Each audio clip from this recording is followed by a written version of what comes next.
airgun licensing in Scotland. Hi there guys, I'm sure you've seen this in the news. Basically in Scotland the SNP wants to introduce legislation which means 12 foot-pound airguns, or should I say below 12 foot-pound airguns like this, that you see me use an awful lot, will be licensed, I guess, making them similar to Section 1, or you know, some other new licensing system that they're going to bring in for air rifles. You often hear them continually refer to them as air weapons, which I take exception to, because this is not a weapon. This is designed to kill something as large as a rabbit, maximum. This is a piece of sporting equipment and for pest control, or a tool. It is not a weapon. Anyway, I digress.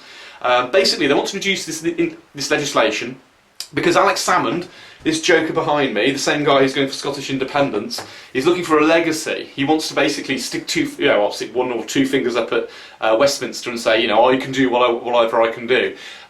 He isn't really concerned about the ramifications of what he's doing. He's not concerned about whether there's any logical reason to do it. All he's concerned about is a legacy and being able to enact legislation against what Westminster say. There's been a public consultation. The police and the civil service have said it's ridiculous and unenforceable, which he's ignored. I believe there's another public consultation about to take place. I'll have to find out the link, but if I can find it, I'll put it in the description. So make sure you go and tell them, you know, what you think. And you know, it's basically ridiculous when you think that even after this legislation's passed and you have to get a special license to get this. You know, most rifles made before 2007 don't even have a serial number. This has no serial number, I don't think. No, it doesn't. In which case, there's no record of it. No gun shop knows you've got it, the police don't know you've got it. So who exactly is going to register and license their firearms? Well, firearms, they're air guns. Law-abiding people. Criminals aren't going to do it. Criminals are going to carry on the way they are. The police won't have any idea they've got them.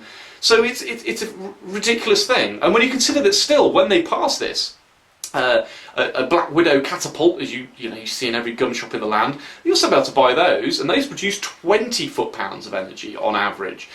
More powerful catapults can be more powerful than that. Bows and arrows will still be completely legal as long as you're over 18. There'll be no license required, and a 70-pound longbow, you know, you can take down something like an elk with that. You know, that makes it considerably more powerful than a .22 rimfire rifle, and yet those can be bought across the counter. But this, where its largest animal it can take down is like a small rabbit, it is ridiculous, and it is Salmond basically wanting to have a legacy. Don't be fooled by this guy. You know, when it comes to Scottish independence, I'm indifferent really. You know, I want them to stay. I like the Scots. I want them to be part of part of the Union. But I do think it's up to the Scottish people to decide what their future should be. But don't be fooled by this guy. You know, any kind of critical looking at what he's saying about the euro, about the pound, about all kinds of things, like you know, Trident, all these policies are all based upon him expecting others to do as he wants. These things are beyond his control. He can't answer a single question, rationally, with actual, real, tangible evidence to back up what he's saying. So, fear this guy. This guy's out for himself. He's not out for you guys. And particularly, if you're a viewer of this channel, you like to shoot, and, I assume you like to shoot or you want to go shooting, this guy is going to take your gun rights away.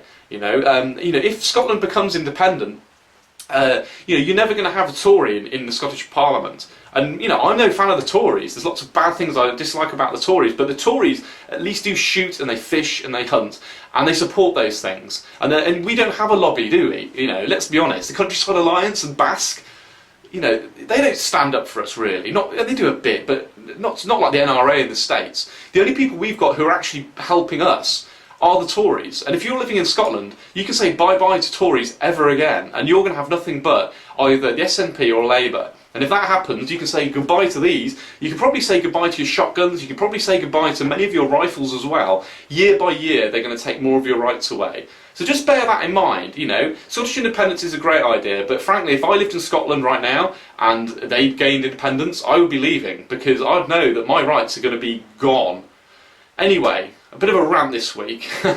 I hope you like this format of video. I'm thinking of doing a few more about a few other sort of topics. Let me know if you want me to carry on doing them, and if you do, I will.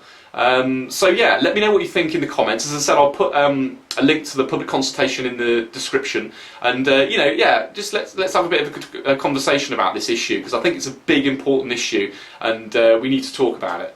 So yeah, I hope you enjoyed that. Like and subscribe.